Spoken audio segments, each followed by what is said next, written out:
So good morning. First of all, I want to thank George Deperot for my acceptance in this program that I think it is very stimulating to the comparative monetary history. My contribution in this program, it will be with the case study of Portugal. So the title of my paper is From Bimetallism to Gold Standard, Portugal 1854, because this is the date when Portugal joined the gold standard. I do not develop the theoretical framework because all of us know this point. I only remember some of the main research that developed during the end of the 19th and more recently during the 20th century about this problem of transition from bimetallism to gold monometallism. Charles Kindleberg, Milton Friedman, Angela Redish, Michael Bordo, Galarotti, Barry Eichengreen, Marc Flandreau are some of the main authors who study this theme. Why the case of Portugal? Portugal was a peripheral country in the middle of the 19th century and was the second country of the world, so after Great Britain, to join the gold standard. Portugal adopted this monetary regime in a time of relative silver depreciation. What are the explanations advanced until now about this transition in Portugal? The explanations are twofold.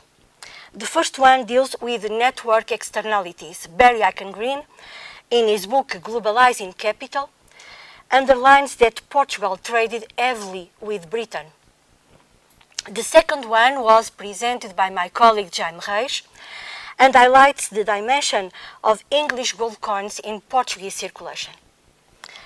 I do not reject these explanations, but essentially network externalities is a reason too sweeping and simplistic to explain the scramble or to the transition to the gold standard in Portugal. Why? Let us to understand the idea. Network externalities implies two dimensions, trade and foreign debt. In terms of trade between Portugal and Britain, we can see in this table that before and after Portugal joined the gold standard in 1854, the trade did not change its structure. In terms, as you can see here, when we see the importations and the exportations and the structure of the foreign trade between Portugal and Britain. In terms of foreign debt, that is another point of network externalities, and as our colleague Rui Pedro Esteves, that at the moment is in Oxford, wrote and demonstrated, foreign investors are protected against currency risk because foreign exchange rates are stipulated in the contracts of foreign lending. About Jaime Reis' explanations, thank you. About Jaime Reis' explanations, we have questions that remain unanswered. The first one is related with the reasons for the circulation of a great quantity of English gold coins in Portugal in the middle of the 19th century. The second one is linked with internal causes to the Portuguese economy that explain this shift of monetary regime. My hypotheses in this paper are twofold. The first one is that market forces explain the political decision adopted in Portugal in 1851 to remove all foreign coins from circulation, with the exception of English gold coins, the sovereigns. And this explains the great quantity of English gold coins in circulation in the middle of the century. The second one is related with financial costs. The financial costs of transition to a gold standard were the lowest for the public treasury. So I argue that the transition from bimetallism to the gold monometallism in Portugal was the result of market forces, and the adoption of this monetary regime was less expensive for the public treasury. So my argument is in two ways: political decision and financial costs. About the political decision in 1851. This political decision is explained through the feedbacks in the money market and in the parliament to the establishment of a commission to analyze the monetary questions in the middle of the century. Suddenly, the gold coins disappear from circulation after the establishment of the commission and the publicity of it in the official government gazette. In opposition to, but why this commission? Sorry. What is the monetary question in Portugal in the middle of the century? In opposition to international precious metals market prices, in 1847, so some years before the transition of monetary regime, the legal price was changed and gold appreciated. This new price of gold overvalued the English gold coins, and if this change had the goal to attract metals to the Lisbon Mint, as you can see in this chart, the monetary emissions are scarce during the 30s, 40s, and 50s, as you can see with this circle. In this point, will be essential to explain and to stress that Lisbon Mint House is the only mint house in Portugal, and metallic circulation prevailed because in the middle of the century the bank system in Portugal had a low development. But why this monetary situation? Why this monetary situation of the scarcity of gold and silver in the Lisbon Mint? I explain this by the market forces. So the economic agents transform Portugal silver coins in bars and export it to London market. The price of the precious metals in the London Stock Exchange, as you can see in this chart, shows the stability of silver price and the proximity of two metals in a period of a gold standard in Britain, as we know. This means that the London market import a great quantity of silver during the first half of the 19th century and essentially after the 20s. And Portugal was certainly a great exporter and an exporter. In terms of gold, in the Lisbon market, economic agents had a higher profit per unit in English gold coins.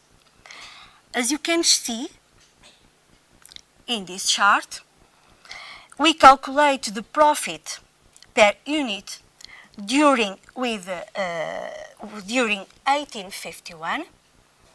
These are weekly prices of the market, and the profit is higher in the English gold coins than in the Portuguese gold coins. These are during the prices weekly, during the whole year of 1851, that I calculate based on Diário do Governo, so official government gazette.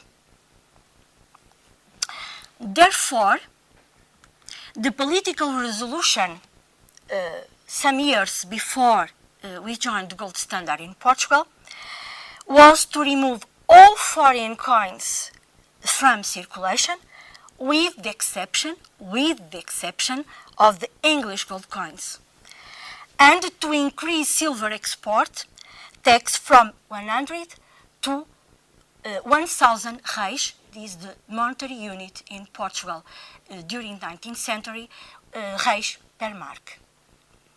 The scarcity of silver increased in the Lisbon Mint, and we continue to purchase silver in the Lisbon Mint with brokerage. So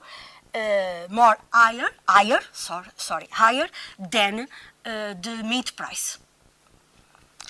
The second point of my argument is about financial reasons. So, market forces implies this political resolution in 1851, and during 3 years the scarcity continued. And in 1854, Portugal joined the gold standard. Financial reasons. So this is my second point of my argument. I developed it through the estimations of financial costs in these three situations. Bimetallism to gold standard, first one. The second one, bimetallism to silver standard. And third one, remain in bimetallism. To estimate the financial costs, we have a first question. How much was the emission of 1 kilo of gold and silver? This requires the consideration of three variables: purchased metal, losses on foundry and minting, and the cost of coin minting. Through several and diversified documentation of the Lisbon Mint Archive that I collected, we conclude about the cost of minting, as you can see here, the cost of minting of 1 kilo of gold, and this is it, the center.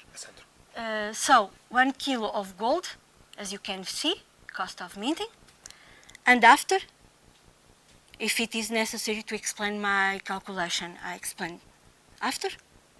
I will explain after, and the cost of emission of 1 kilo of gold and silver. The second question is about money supply, because we want to calculate financial costs. In Portugal, for the middle of the century, we have two estimations, my own and the estimation of Jaime Reis. The difference between the two is the quantity of Portuguese silver coins in circulation. My estimation is lower. This is my estimation, and I sustain this in a published paper some years ago.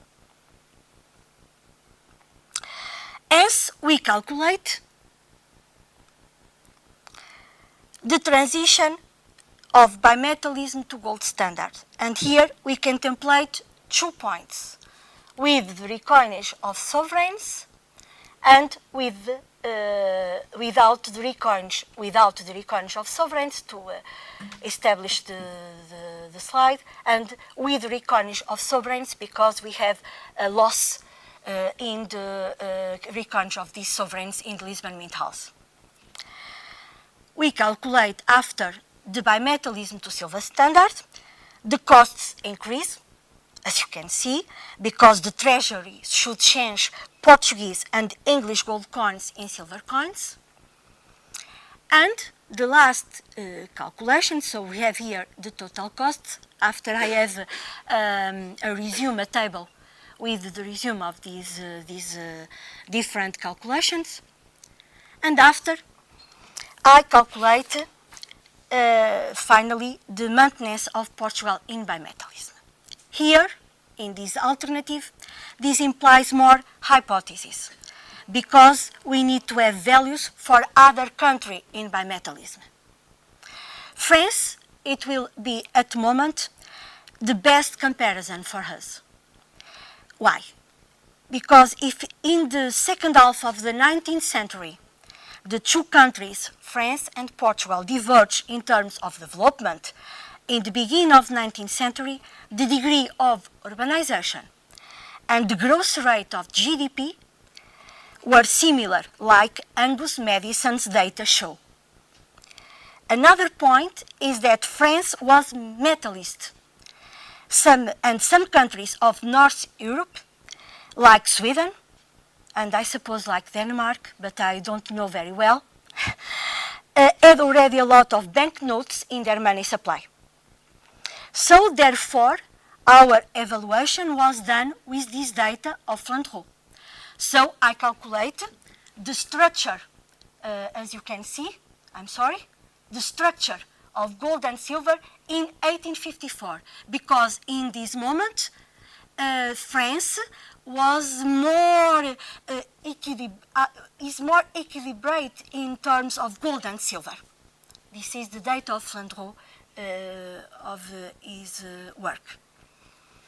So for Portugal with same supply structure, these consider and considering the maintenance of gold supply, we have here the total costs for the maintenance of Portugal in bimetallism. Here we have the summary of financial costs of transition in contos and pounds. And the cheaper solution was the first one, bimetallism to gold standard without recoinage and sovereigns, and in fact it was solution adopted in Portugal. If we compare with the expense of the exchange in England, as you can see, I don't know if you can see, is almost threefold. So my conclusions are three conclusions in terms of conclusion this paper. The first one is that network externalities are sweeping and simplistic explanations.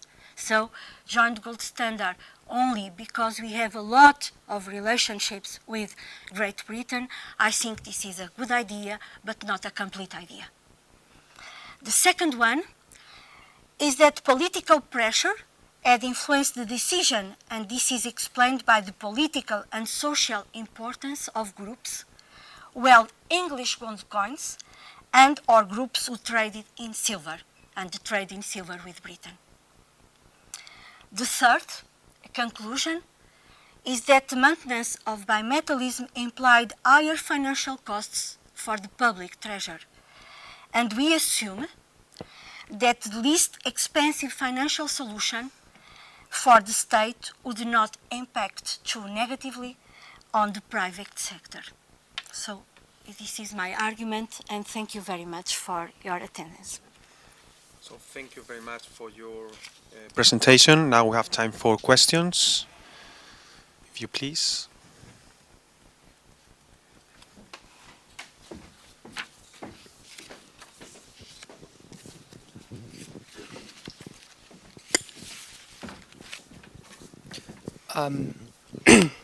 Well, I guess your argument on the financial costs makes a lot of sense, because actually there are many countries that switch from bimetallism to monometallism these years. So, for example, you have countries like Belgium and Holland that switch to silver, not to gold, and actually this has a cost for them. But still, I mean, it is. I am not sure that this is really. I mean, a point in the sense that you are not forced to have a recoinage to change in standard, because you have plenty of solution where you are not forced to recoinage in order to have to switch to gold. And so I'm not sure, but still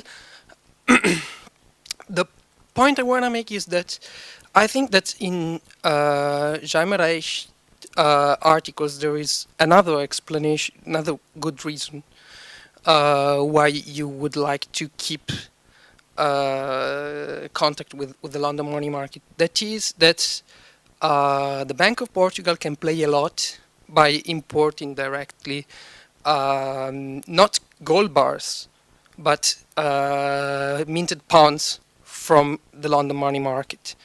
And in his 2007 article, Jaime shows very well that the Bank of Portugal is playing a lot, and sometimes they have negative reserves because they don't have reserves, but they claim they have because they borrow from English banks. They borrow these reserves, and so they can import directly minted pounds to Lisbon if they have to pay for their banknotes. So didn't you think about this kind of solution? Because I think in the mind of the people, this plays a lot. It is very important because, for example, for Belgium, that I know, the case of Belgium that I know well, the fact that the National Bank of Belgium can import directly a lot of francs, minted francs, from Paris, is very important for them, because it is very quick for them to have the means of payment they need in order to pay for their banknotes. Yes, I understand your question. Thank you very much. Well, I think I I explain by parts. I know the argument of James Hayes, and I speak a lot with him. I spoke a lot with him about this theme. But what is not explained in Portugal, I have 2 points. The first one, what is not explained in Portugal, is the why this English. We have not necessarily to recoinage the English gold coins, but we have scarcity of, of coins, of metallic coins, to do the payments, because the Bank of Portugal was founded in 1846. So we have here one decade of the existence of the Bank of Portugal. And I think that the Bank of Portugal had also some interests in negotiate silver and gold. I read the the reports of the Bank of Portugal, and is not clear to me if they are interested in silver brokerage, silver negotiation. So one point is we have scarcity of metallic currency. One point is this. And if we have scarcity of circulation, of monetary circulation, of metallic circulation, we have the need to mint them, because we have not. Yes, I understand, Stefano, the idea, because the banknotes are not so higher in the circulation of Portugal. Can I If I can present just you one thing?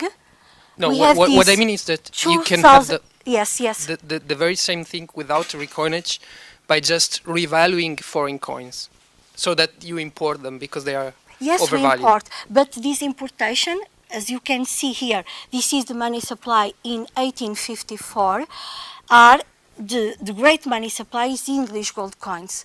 But as these English gold coins are overvalued in the market, so the idea of the political decision is to recoin or to not to have in circulation.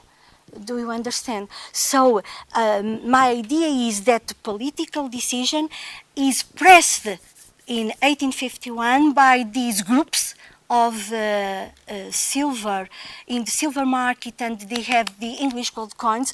You have more profit per unit, more profit in this negotiation of silver and in these English gold coins. It's not contradictory with the argument of Jaime Reis with the banknotes and the metallic currency of English gold coins. I do not know if I answered you, but I suppose this is another, not another idea, but more one point to join to this argument, to that argument. Do you understand? My idea is not to reject, but I want to understand why these English gold coins in circulation, why the discussion of Parliament.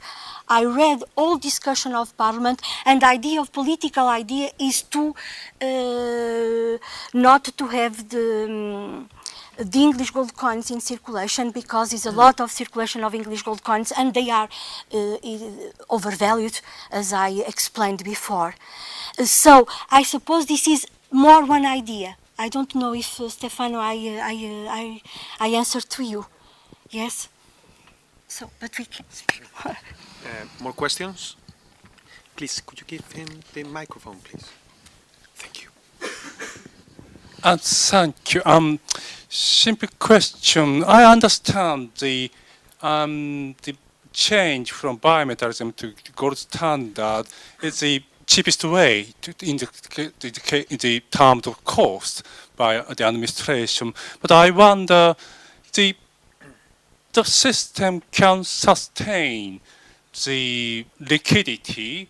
It is the demanded. I'd like to know the concretely what means of payment, what currency did substitute what the non-gold coin had played before 1854. More precise, more the concretely. What other currency? Yeah. The silver coins Yes. was in circulation before, Yes. and what the silver coin circulated in the past would become after the change of system. It just becomes the subsidiary coin. Yes, subsidiary coin after 1854, yes, Yeah, because we joined the gold standard. So the silver coin are subsidiary after 1854. Before, no, because we are in bimetallism, so gold and silver have a relation, a legal relation and a market relation. Yes, I don't know if because in Portugal, during the first half of 19th century, we have a lot of foreign coins in circulation. We have, I'm sorry, can I?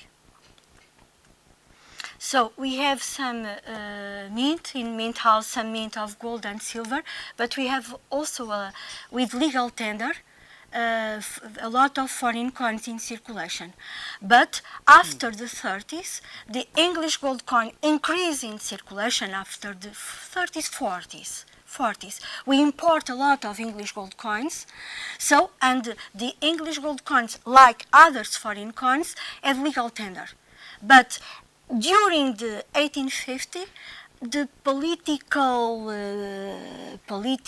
power wanted to to substitute these foreign coins from circulation. But I explained before, the English gold coins are a lot and increase a lot after.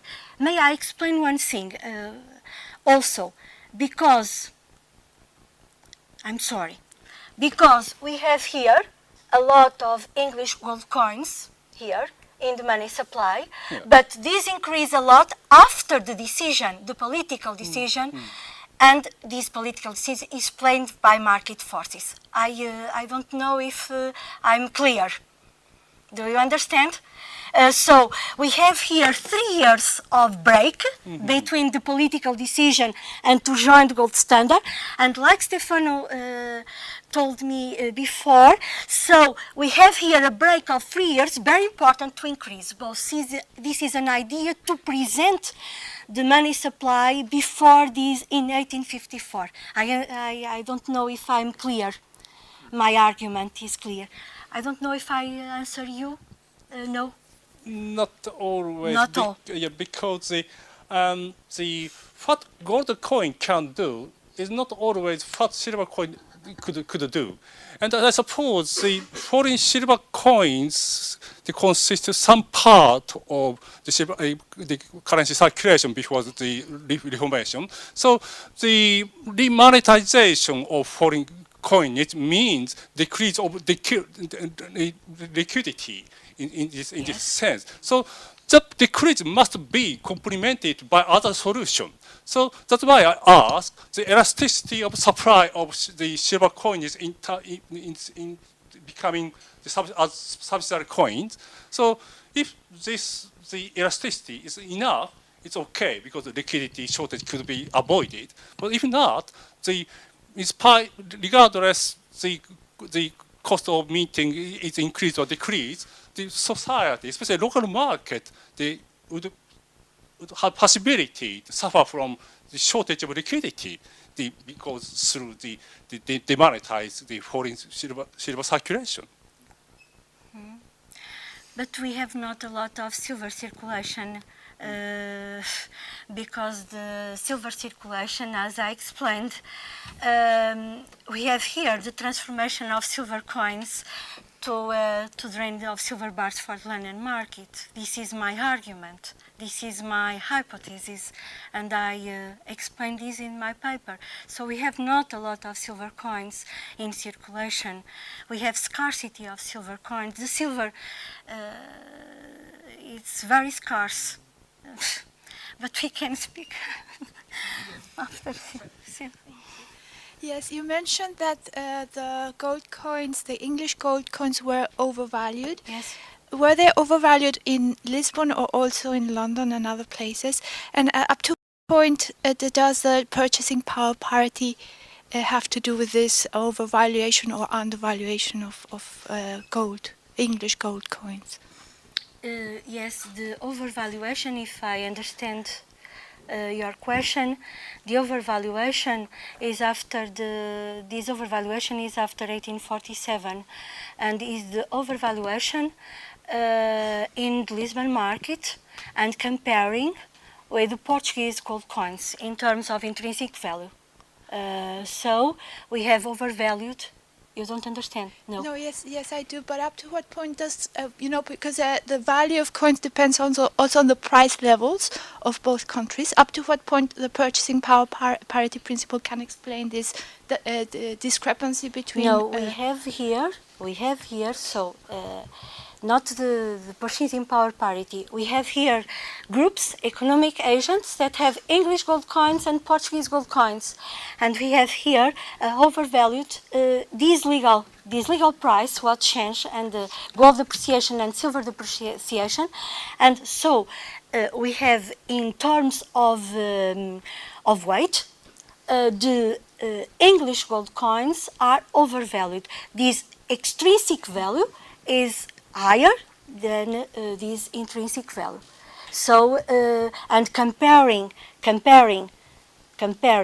here, comparing the profit per unit in gold coins, we have here in 1851 with the prices of markets weekly.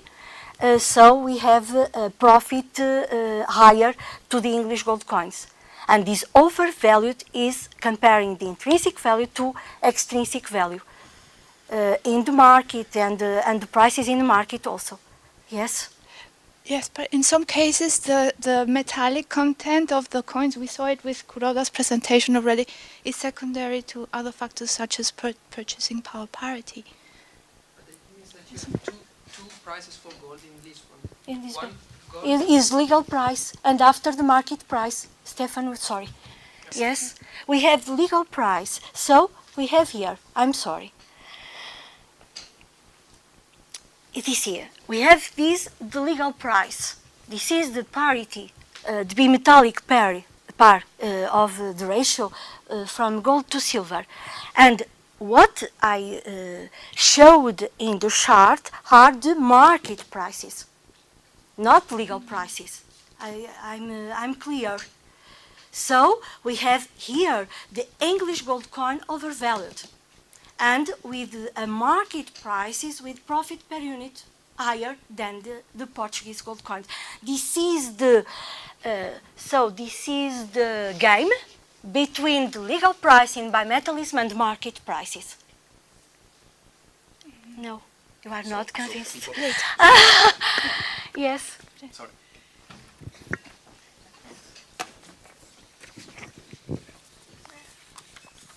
Thank you. So people basically are taking advantage of the more intrinsic value of the pounds in terms of gold pounds. in comparison with Yes.